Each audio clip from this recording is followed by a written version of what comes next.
그래서 이 선이라는 것은요, 인도에서는 이 선이 필수 없는 그런 조건이었지만 중국에서는 이게 이제 선이라는 방편. 이게 왜 빠른 방편이냐면 아까 말한 것처럼 목적지를 딱 찍어주잖아요. 그러나 그 딱 찍어주는 게 어디라고 이렇게 위치나 방향이 정해져 있는 게 아니지만 이 전부니까. 그러나 이 딱 직진심한단 말이에요. 법을 바로 가리켜 보인단 말이에요. 그러니까 해탈, 어떻게 하면 해탈? 초기 불교에서는 해탈? 뭐가 해탈이에요? 원인을 알면 된다 이런단 말이에요. 분별이 원인이다. 분별을 빼라. 분별이 원인이구나. 원인을 자꾸 제거한단 말이에요. 탐진치가 원인이구나. 근데 이 선에서는 내 괴로움의 원인을 이렇게 빼주는 게 아니라, 야, 이 분별, 저 분별 하루에 5만 가지, 6만 가지가 올라오는 그 분별 망상, 탐진치 3도, 그거 어떻게 하나하나 다 없앨 겁니까? 여러분 성격 안 좋다고 안 좋은 성격 다 바꾸고 나서 좋은 성격으로 바꾼 다음에 공부 시작할 거예요? 나쁜 업 지은 거 다 없애고 나서 그때 이제 공부 시작할 겁니까? 분별심 일어나면 그거 다 조복받고 나서 그때 공부 시작할 겁니까? 이 중생이기 때문에 있을 수 있는 다양한 번뇌망상, 분별, 단점, 문제, 오류, 살아면서 저질렀던 실수, 죄의식, 이 모든 것들이 그대로 있어요. 그대로 있는데 이거 하나하나 다 제거해야지만 부처가 될 수 있냔 말이에요. 즉 우리가 이 깨달음도 이렇다래요. 업장을 다 소멸시키고 나서 깨닫는 깨달음이 있고, 업은 내버려 두고 그냥 이 법을 하나 확 확인하고 났더니 이제 업이 더 이상 이제 문제가 되지 않아요. 업은 그대로 뒀는데도 불구하고 그렇게 깨닫는 게 있다 그래요. 초기 불교에서도 그렇게 두 가지 깨달음을 얘기한단 말이에요. 그 둘 중에 이게 이제 이 방법이란 말이에요. 법을 바로 보여주는 걸 통해서, 직진심하는 걸 통해서 이 하나에 몰입하게 한단 말이에요. 나에게 있는 탐심의 문제, 진심의 문제, 치심의 문제, 온갖 성격적인 문제, 모든 업장의 문제, 이걸 하나하나 다 씨름해서 하나하나 갈고 닦아가지고 없애고, 그래가지고 결국 업장을 다 소멸시켜서 깨닫는, 그거는 언제 하겠어요? 우리 수미산을 넘는 업장을 언제 다 조복하겠습니까? 부처님 같은 위대한 방편력을 지니신 분이 계셨을 때나 가능했잖아요. 부처님 인도에서도. 그 이후에는 그렇게까지 한 사람이 없었잖아요. 그런데 이 방법이 있더란 말이에요. 그런 방법이 아니라 곧장 이 열반의 자리를 곧바로 가리켜 보이는 걸 통해서 무수히 많은 100가지, 1000가지, 10,000가지 문제를 다 해결할 게 아니라 이 하나의 문제, 이 한 문제만 딱 풀면 된단 말이에요. 그러니까 우리의 마음 공부를 해서 내 문제를 다 해결하려고 막 분산시킬 것이 아니라 이 모든 문제를 발심 하나로, 이 간절함, 법에 대한 간절함 하나로, 내가 깨어나야 되겠다라는, 이 문제를 해결해야 되겠다라는 이 간절한 발심 하나로 딱 모아가지고, 발심 하나를 가지고 생각을 움직이게 못하게 해서 생각이 꽉 막히게 해가지고 분별이 꽉 막히게 하는 거예요. 그렇게 해서 곧장 직진심을 해줄 때 사람들은 도대체 저게 뭘까? 근데 이거 머리로는 안 된다 하니까 머리로 막 이해해서 풀 수는 없고 그냥 가슴만 답답할 뿐이에요. 가슴만 답답한데, 그러니까 이 먹고가 진짜 이 먹고가 아니에요. 이 먹고 하면 이것이 무엇이? 나는 누구지? 뜰 앞에 잣나무는 뭐지? 이게 진짜 화두가 아니에요. 그거는 이것이 뭐지? 하고 생각이 개입되잖아요. 왜 뜰 앞에 잣나무라고 했을까? 이게 진짜 화두가 아니에요. 진짜 화두는 그런 이미지가 그려지면 안 된단 말이에요. 그거는 생각이 개입되니까, 생각 개입되지 않고 그냥 알고 싶은 하나. 저 스님이 어쨌든 이 법이랑 견성이라는 걸 얘기를 하는데, 직진심에서 이 법을 보여준다고 하는데 도대체 나는 왜 모르지? 그 갈급함, 답답함, 깝깝함, 막힘. 그런데 저 스님이 뭔가 명확하게 좀 보여주지 말이야. 명확하게 보여준단 말이에요. 명확하게 이렇게. 근데 나에겐 저게 명확하지 않단 말이에요. 깝깝하단 말이에요. 때로는 약 올리는 것 같이 느껴지기도 하고, 때로는 저게 진짜일까? 왜? 완전 모르겠으니까. 요만큼이라도 알겠으면 그거는, 아르마리는 아무리 어려운 문제도 조금은 알겠어요. 근데 이거는, 여러분 이런 문제 태어나서 본 적 있습니까?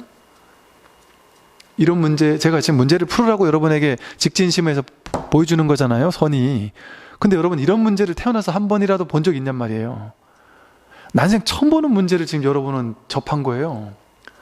왜 여러분 뭐 미분 적분을 풀어라 이러면 중학교 고등학교 문제를 하나하나 이렇게 풀다 보면 미분 적분도 이해될 때가 있겠지, 이렇게 뭔가 가는 길이 있잖아요. 어떤 문제도 대충 감은 온단 말이에요. 왜? 중생세계에서 당연히 접해볼 만한 문제니까. 근데 여러분, 이 문제 태어나서 한 번이라도 들어본 적이 있냔 말이에요. 이게 법이거든요. 여러분, 이게 부처예요. 이게 지금 제가 직진심하는 거예요. 곧바로 여러분 마음을 곧바로 가리켜보는, 이게 여러분 마음이에요. 이게 법이에요. 이게 부처고 이게 불성이에요. 아시겠습니까? 이 한 문제 푸는 거, 이 한 문제. 이 한 문제. 근데 이거는 어떻게 푸느냐? 생각은 안 돼요. 다른 모든 문제는 생각으로 풀 수 있잖아요.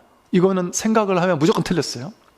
그리고 이거는 방법이 없어요. 방법으로 풀면 무조건 틀렸어요.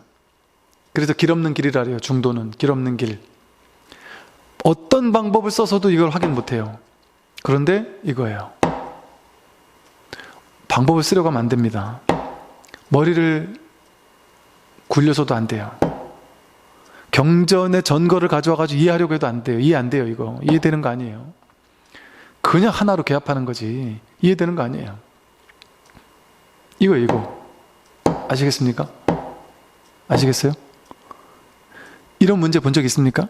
태어나서 좀 어처구니가 없게 느껴진단 말이에요. 처음에는. 그러니까 믿음이 없으면은 이게 어이가 없단 말이에요. 어처구니가 없게 느껴진단 말이에요. 난 태어나서 처음 들어보는 문제야 저거. 저런 게 진짜 있을까? 난 한 번도 경험해보지 못한 문제니까. 진짜 질문이 되는 질문을 저 양반 지금 하는 거야? 왜 난 저런 거 한 번도 겪어보지 못하는 질문인데? 그러면서 꽉 막힌단 말이에요. 꽉 막힌단 말이에요. 은산철벽에 탁 갇힌 것처럼. 알고 싶은 마음은 가득한데 이걸 의단동로, 이 모르겠는 마음, 알고자 하는 마음, 뭔가 이걸 한번 확인해야 되겠다라는 마음을 인연으로 하는 어떤 그 깝깝한 마음이 내가 딱 있긴 있는데 방법을 써도 안 되고 머리를 굴려도 안 되니까 도대체 어떻게 하라는 거야? 화가 난단 말이에요. 답답은 한데 모르긴 하는데 할 수가 없으니까. 그러니까 그냥 법문에 귀만 기울이고 답답한 마음 가지고 귀만 기울일 뿐 아무것도 할 수 있는 게 없어요. 그게 수행이에요.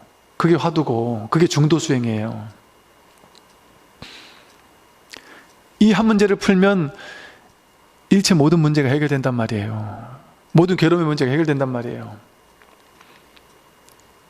그래서 이 두 가지, 해탈에도 두 가지가 있다고 했듯이 업장을 다 소멸하는 데서 오는 해탈이 있고 이 법을 그냥 한번 그냥 확인하는 데서 오는 해탈이 있다.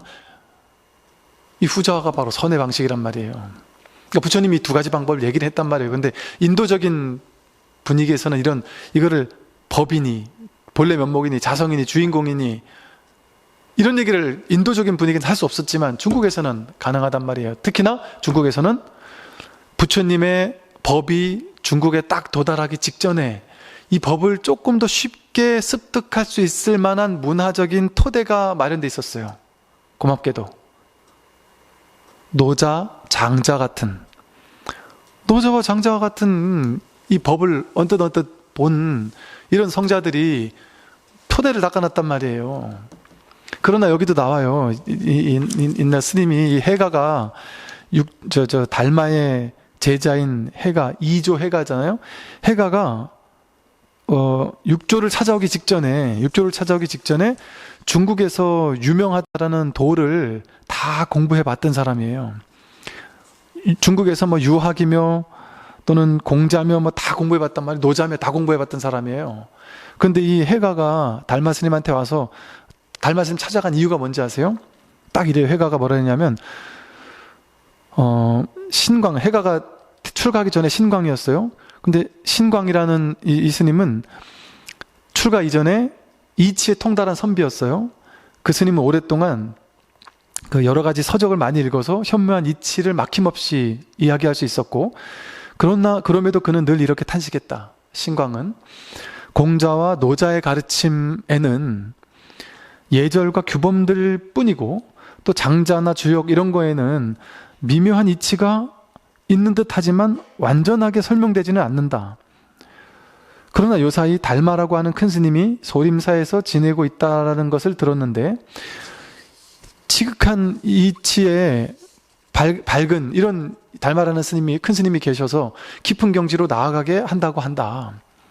그러니 내가 이 스님에게 가서 이것을 듣는 것 외에는 더 이상 방법이 없겠구나.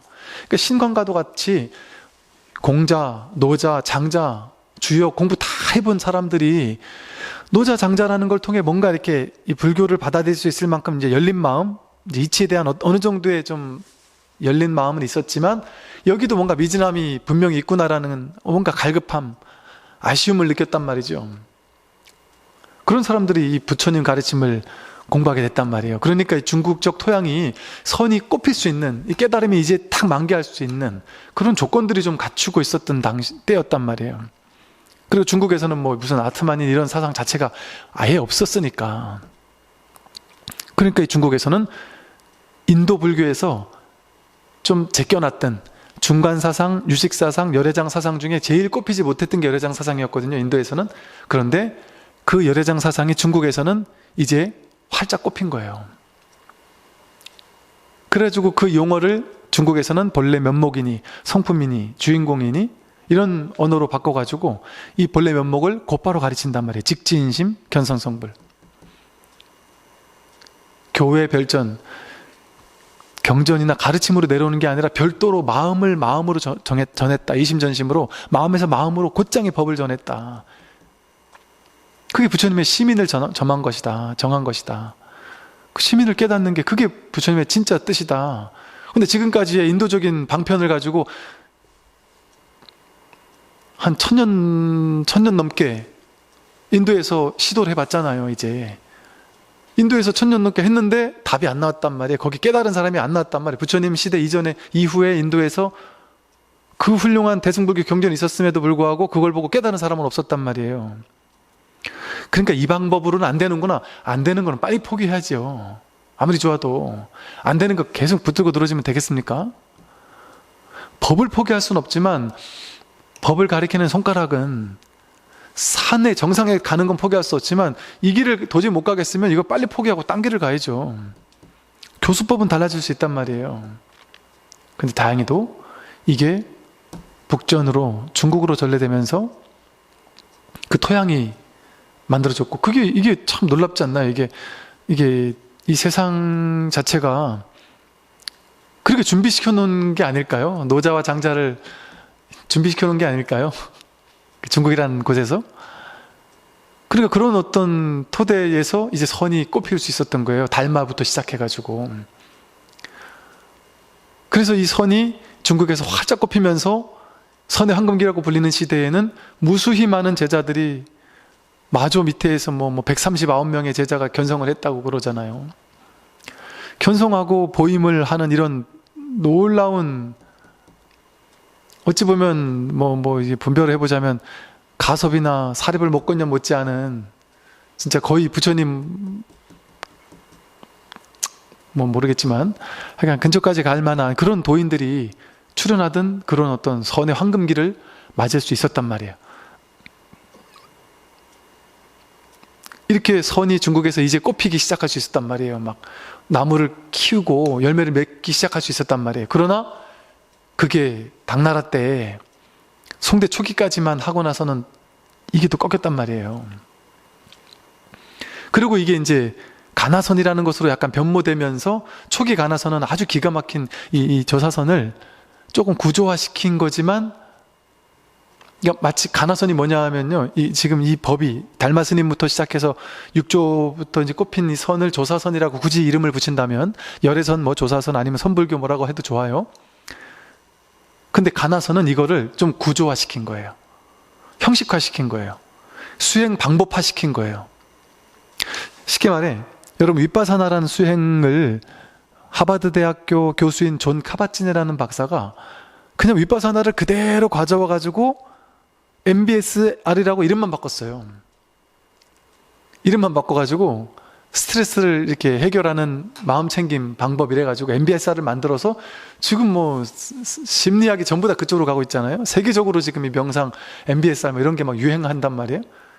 근데 존 카bat-진이라는 박사는 본인이 뭐라고 얘기를 하고 있냐면, 나는 불교의 수행법을 가져와 가지고 힌트를 얻어서 이 MBSR을 만든 게 아니고 MBSR은 그냥 고스란히 불교 그 자체다, 이렇게 얘기하고 있어요.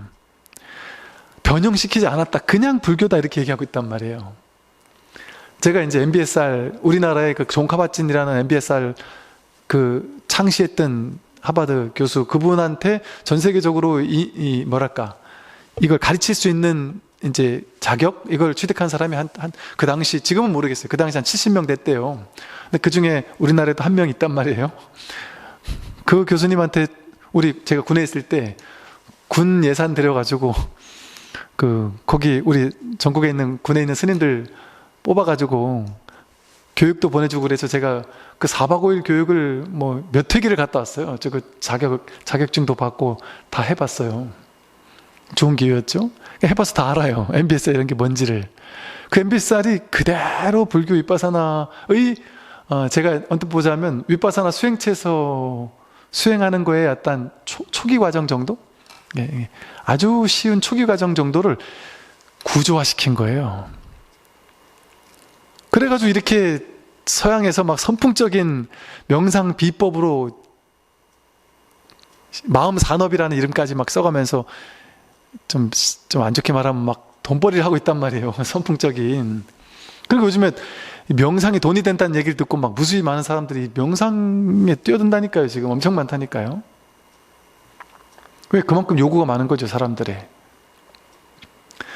그것처럼 이 초기 선불교를 방법화시킨 것, 그게 가나선이에요.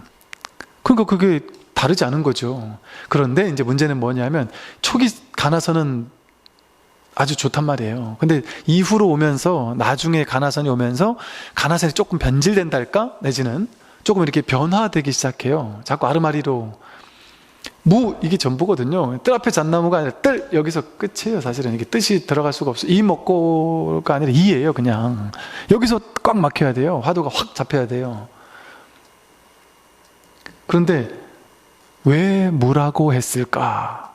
이걸 자꾸 생각하듯이 참고하라고 하거나 이런 식으로 자꾸 이렇게 그 오해와 변질이 되고, 앉아서 오랫동안 화두를 들고 씨름해야 된다, 좌선을 통해서만 깨달을 수 있다, 뭐 화두를 들고 막 이런 식의 수행 방법화되면서 왜곡 변질되다 보니까, 그렇게 왜곡 변질된 가나선에서는 깨달은 도인이 나오기가 쉽지 않아졌던 거란 말이죠. 그래서 다시 우리 대승불교가 나오면서 초기에 석가모니 부처님의 본뜻으로 돌아가자 하는 운동이 대승불교에서 일어난 것처럼, 지금 선불교에서 일어나는 분위기는 어떤 거냐면, 저도 마찬가지고 초기 선불교의 달마와 육조의 마조와 황벽의 임재의 그 활발했던 선의 본령으로 다시 되돌아가자, 오염된 그런 수행법에 천착되지 말아야 되지 않겠느냐 하는 선이에요. 그게 어찌 보면 가나선을 되살리는 거예요. 진짜 가나선, 초기 가나선으로 돌아가자는 얘기고, 초기 조사선으로 돌아가자는 것이죠. 근데 여기 플러스, 그 선불교는 엘리트 중심의 선불교였잖아요. 지금은 대중 선불교가 돼야 된다니까요, 이제는. 그리고 저만 지금 이렇게 거품을 물고 이러고 있는 게 아니에요. 서양에서도 이 선불교의 스승들이 많다니까요. 이게 세계적인 현상이라니까요, 지금 이게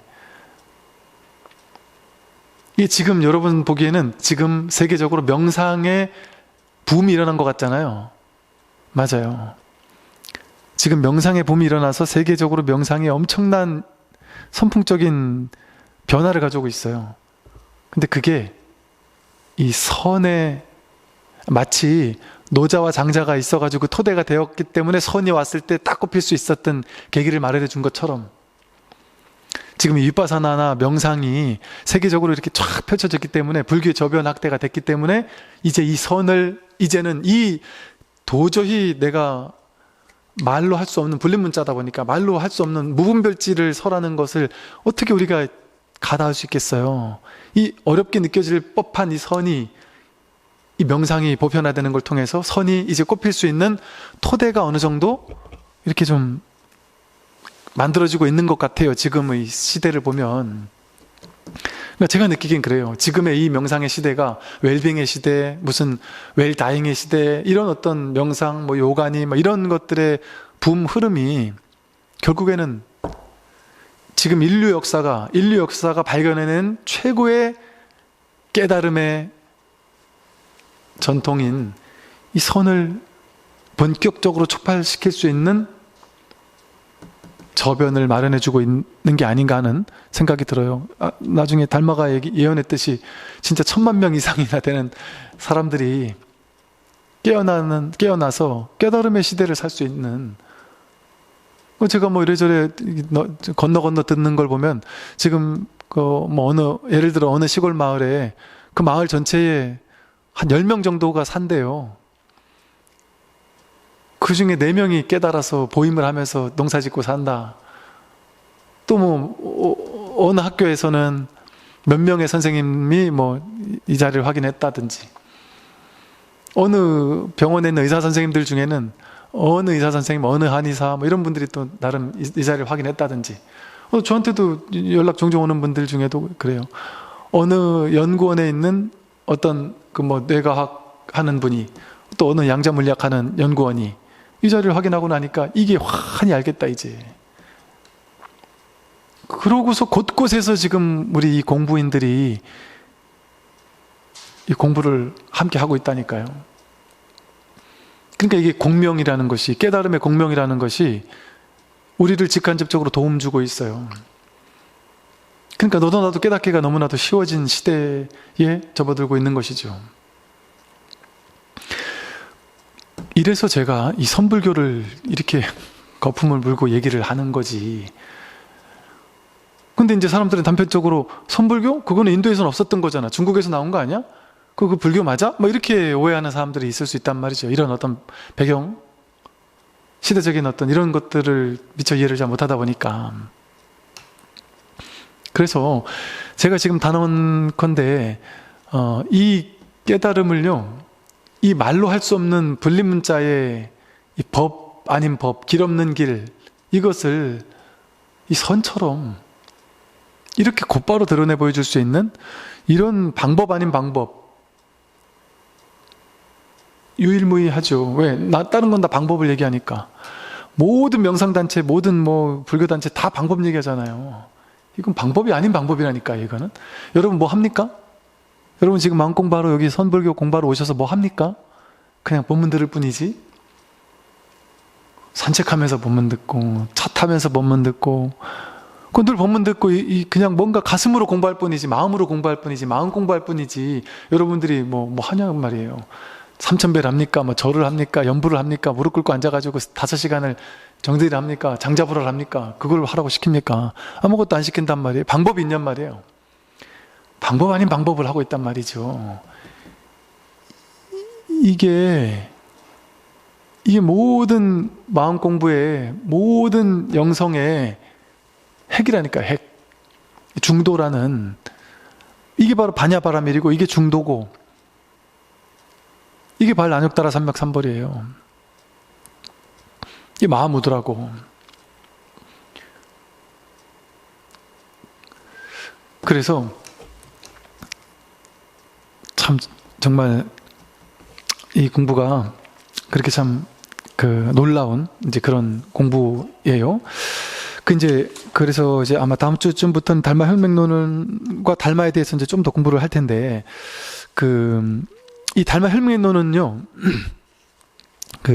사실은 달마의 저술이라고 불리는 많은 책들이 있어요. 뭐 이입사행론도 있고, 혈맥론, 뭐 파상론, 안심법문, 뭐 여러 가지 달마의 저서라고 불리는 것들이 많이 있는데, 지금 학계에서 대부분은 달마가 직접 쓴 게 아닐 것이다라는 것이 보통 이제 학계의 보편적인 학설이에요. 실제 진짜 달마의 설한 바다라고 학계에서 인정하는 것은 이입사행론 같은 책, 이입사행론, 그것이 달마의 실제 말일 것이다, 이렇게 이제 보통은 알려져 있어요. 그럼 이 혈맹론을 비롯한 나머지 어떤 책들이 주로 이제 견성에 대해서 설하고 있거든요. 견성에 대해서, 고구정령하게 견성에 대해서 적극적으로 설하고 있어요. 근데 이제 제가 보기에도 이게 좀 이제 달마의 직설은 아닐 확률이 높을 수 있겠다는 거에 좀 동의가 되는 이유가, 그렇다고 해서 영 깨달음과 상관없는 이런 책이 아니고요. 혈맹론이 많이 읽히는 이유는 이 달마의 이름으로 적혀져 있는 많은 이런 달마의 어록들 있잖아요. 그게 주로가 육조 스님, 육조 해능의 제자들, 육조나 마조의 제자들, 그 즈음의 제자들 중에 엄청나게 깨달음의 안목을 갖춘 제자들이 많았단 말이에요. 하택신해가 육조 스님을 선양하기 위한 엄청난 노력을 했고, 그러기 위해서 그 관련된 전적들 같은 것도 정비를 하고 이러면서 많은 일들이 그때 벌어졌단 말이에요. 그러면서 그때 이제 달마 스님의 이름을 빌어서 달마의 저술이라고 하면서 그 육조의 제자들 혹은 마조의 제자들이 쓴 것을 달마의 글이라고 이렇게 했을 확률이 높다라고 보통 이제 학계에서는 봐요. 그 왜 그러냐면 이 달마 혈맹론이 보면 이제 육조, 마조, 임제 요 즈음에 있는 그 즈음에 있는 어떤 그 가르침과 상당히 맥이 통해요. 맥이 맞닿아 있어요. 이 견성에 대한 고고정령한 서법이라는 이런 게 통해 있어요. 그러니까 그런 면에서 이렇고요. 그래서 어찌 보면은 이 달마 혈맹론을 공부하지만 지난번에 우리가 육조단경 공부했잖아요. 사실은 그 육조단경 이후에 나온 책이라고 볼 수가 있어요. 쉽게 말하면. 그래서 육조단경 이후에 선의 육조 스님, 그러니까 우리가 초조 달마부터 오조 홍인까지 있고 육조인데, 여러분 조계종이 왜 조계종이에요? 달마종이라고 안 하잖아요. 조계종이라고 하잖아요. 왜 그렇겠어요? 초조부터 2조 해가 3조 도신, 4조 승찬, 5조 홍인, 이 5조 때까지도 훌륭했지만 6조 스님 때 비로소 선이라는 것에 이 도노의 확실한 직지인심의 확실한 법을 확실하게 설하고 있기 때문이에요. 이 달마부터 5조까지만 해도요, 이를테면 그러니까 5조의 제자가 신수와 해능이 있었잖아요. 5조 홍인의 제자가 신수도 있고 해능도 있었는데, 신수는 앉아서 좌선한다 이랬잖아요. 6조는 좌선하는 거 아니다 이랬잖아요. 근데 그 둘 다 5조의 제자인데 5조에게 더 많이 공부를 전수받은 사람은 신수죠, 오히려. 그죠? 6조는 마지막에 와서 잠깐 몇 달 행자하다가 바로 6조를 받은 거잖아요. 법은 6조가 받았지만 오랫동안 법을 배운 사람은 신수란 말이에요. 그러니까 어찌 보면 공부의 전통은 신수가 더 전달 많이 받았을 거 아니에요? 즉 그러면 5조 홍인이 좌선을 하라 그랬나? 5조 홍인도 좌선에 대한 얘기를 일부 했단 말이에요. 신수에게만 그게 보이는 게 아니라, 즉 초조부터 5조까지는 좌선의 방편에 대해서 그렇게까지 막 하지 마라 이렇게까지 얘기하지는 않았어요. 그냥 이 방법론에 대해서 어느 정도 인정했단 말이죠. 쉽게 말해. 방법론. 이거는 방법 아닌 방법이지만 그 방법론을 어느 정도 인정했단 말이에요. 왜? 인도에서 그걸 다 인정했으니까. 인도에서 선이라는 거, 이런 것이 그런 어떤 방법을 쓰는 거였으니까.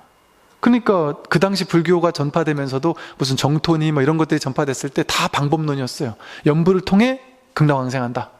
연부라는 수행법, 아니면 선이라는 것은 나머지 수행들은 좌선이었어요. 요가 전통, 인도의 어떤 요가 전통이라든지 어떤 삼매 전통 이런 것들이 그대로 넘어와가지고 삼매경 이런 거, 안반수경 이런 것들 넘어와가지고 좌선하는 불교, 그런 게 보편적이었단 말이에요. 그러니까 공부하면은 좌선이었단 말이에요. 그 당시만 해도. 그러니까 그것을 어느 정도 수용했단 말이죠. 초조부터 한 5조까지만 해도. 그래서 앉아라, 좌선해라, 이런 얘기가 어느 정도 있었어요. 제가 우리 일요법회 때 요즘에 도노입도 요문론을 하고 있는데요. 이제 다음 주나 그 다음 주쯤에 들어갈 부분이 도노입도 요문론의 좌선이라는 부분이 나와요.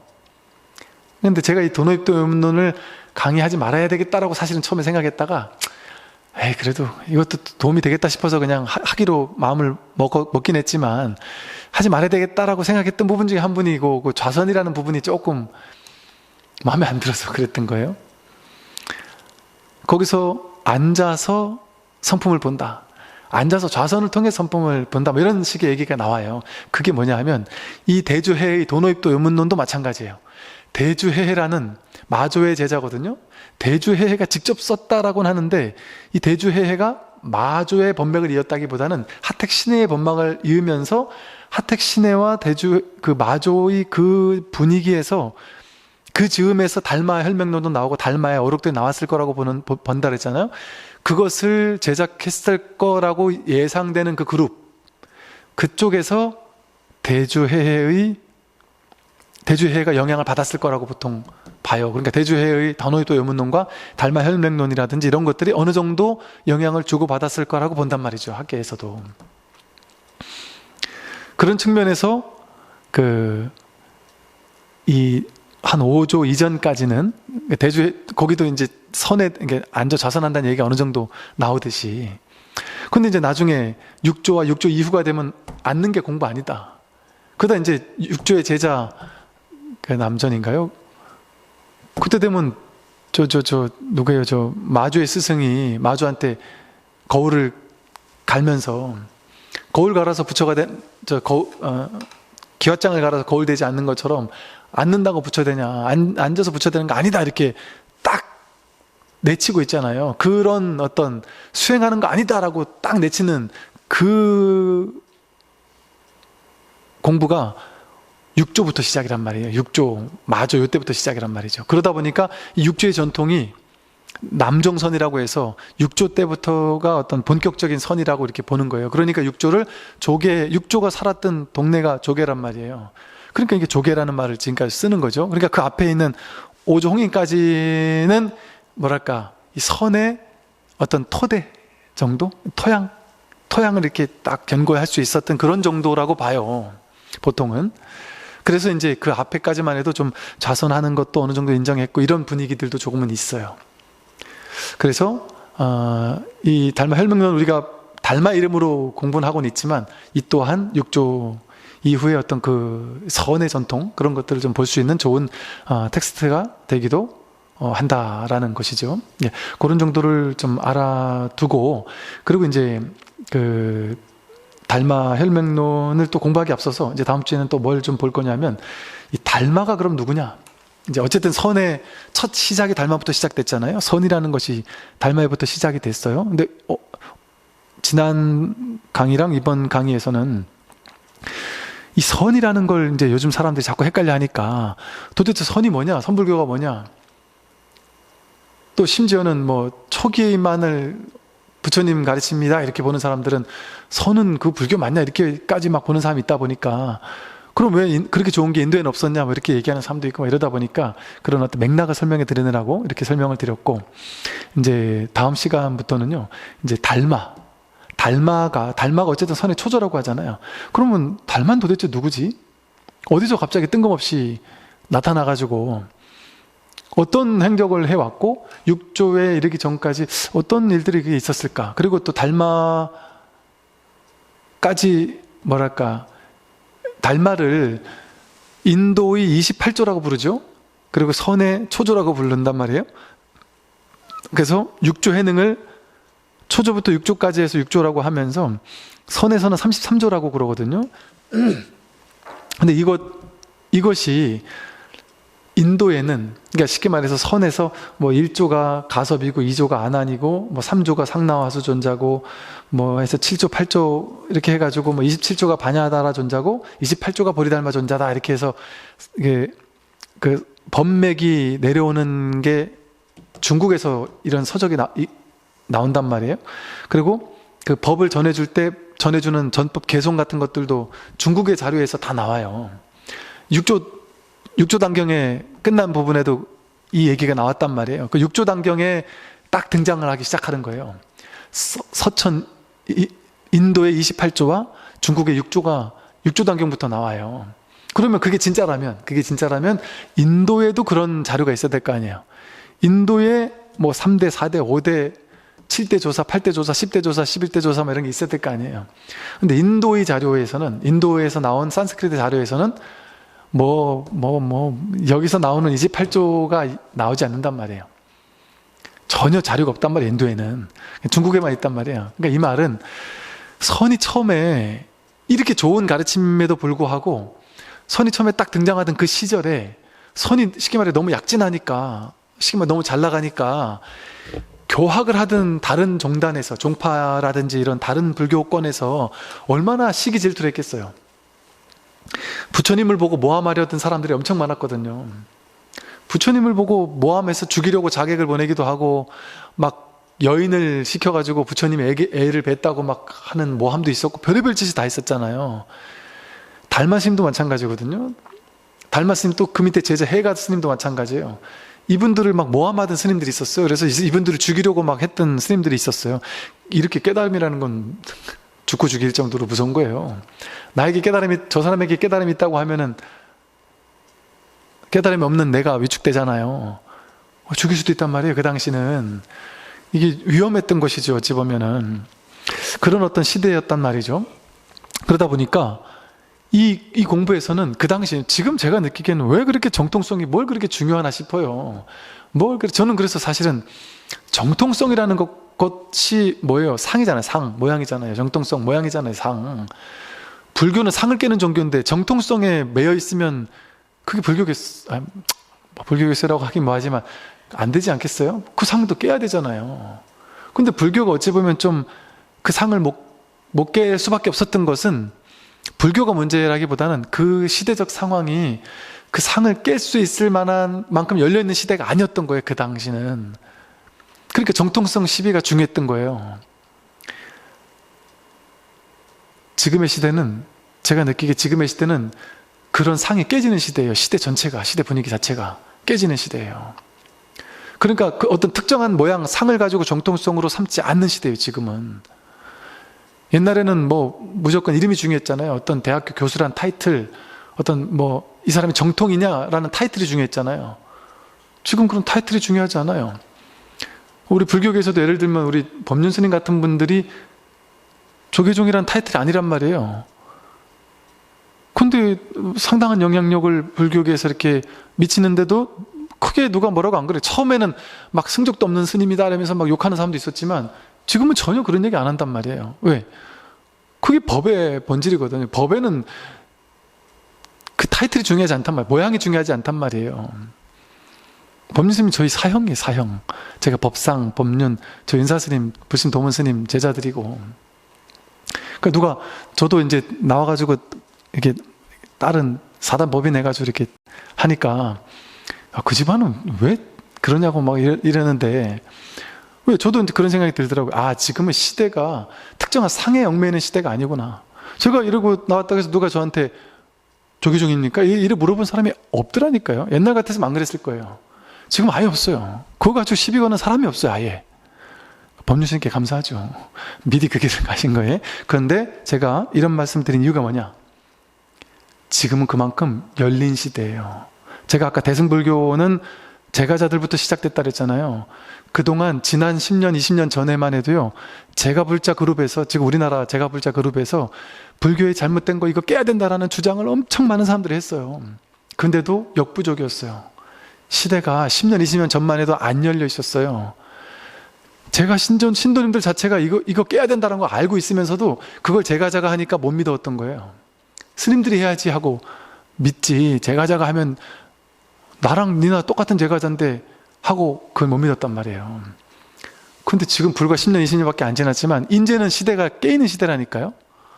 제가 선지식으로 인정받는 시대이고, 출제가 상관없는 시대고, 남녀가 상관없는 시대고, 무슨 특정 종파 특정 이런 게 상관없는 시대예요. 여러분, 어느 순간부터인가 신문 기자들이 그런 얘기를 해요.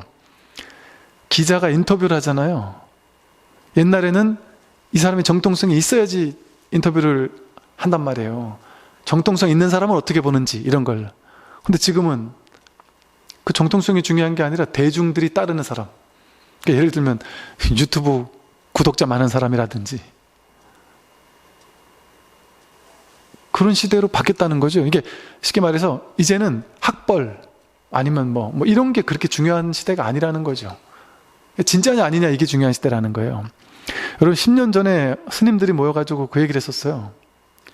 야, 우리 톡 까놓고 우리 스님들끼리 지금 이 세상에 나와 있는 제가 선지식들, 제가 명상 지도자들, 제가 뭐 윗바사나 지도자들, 뭐 이런 사람들, 그런 분들하고 스님들 중에 좀 공부 좀 했다는 스님들하고 진짜 스님이라는 상 다 빼고 그냥 딱 붙으면 스님들이 이기겠냐? 스님들끼리 자성의 목소리로 우리 스님들이 이러면 안 된다. 신도님들이 전에 막 찾아와서 기도하고 기복적으로 막 축원해달라고 돈 내고 막 한다고 해서 거기 안주하면 안 된다, 스님들. 제가 저 선지식들이 오히려 더 이렇게 열심히 하고 있는 시대고 나중에 이러다 보면 스님들이 오히려 역전된다. 스님들이 여기만 안주해가지고 신도님들이 보시하는 거에만 안주해서 살아서는 안 된다 하면서 스님들 사이에서 앞으로의 시대는 그런 시대가 아니다. 이런 반성들이 있었다니까요. 과거에 벌써.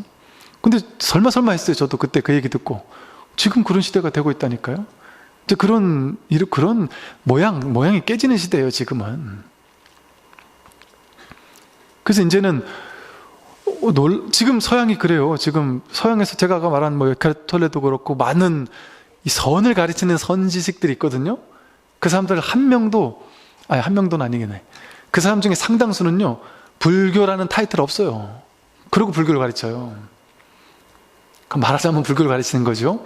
도를 가르치고 깨달음을 가르쳐요. 용어 다 바꿔가지고 그냥 그대로 불교예요. 그대로 불교예요. 근데 불교라고 안 그래요. 본인은 종교 불교라고 안 그래요. 그 비유는 하죠. 강의하다가 옛날부터 불교에서는 이렇게 얘기했다. 불교의 누구는 이렇게 얘기했다. 이런 식으로 얘기를 할 뿐이지 본인은 나는 불교 신자다 이런 얘기 안 해요. 왜? 그런 얘기 할 필요도 없어요. 해도 그만 안 해도 그만이에요.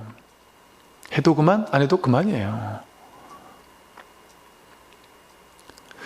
제가 머리를 기르고 정장을 입고 여기서 이 얘기를 하나, 이 옷을 입고 이 얘기를 하나 똑같은 거 아니에요?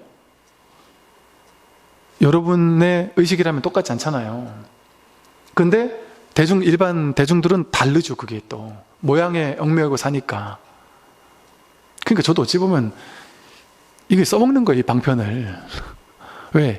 이 방편을 통해서 일단 불자들이 먼저 깨어나야 되지 않겠어요? 불자들이 워낙 2500년 동안에 분별해서 사로잡혀 살다 보니까 불자들부터 먼저 깨어나야 돼요.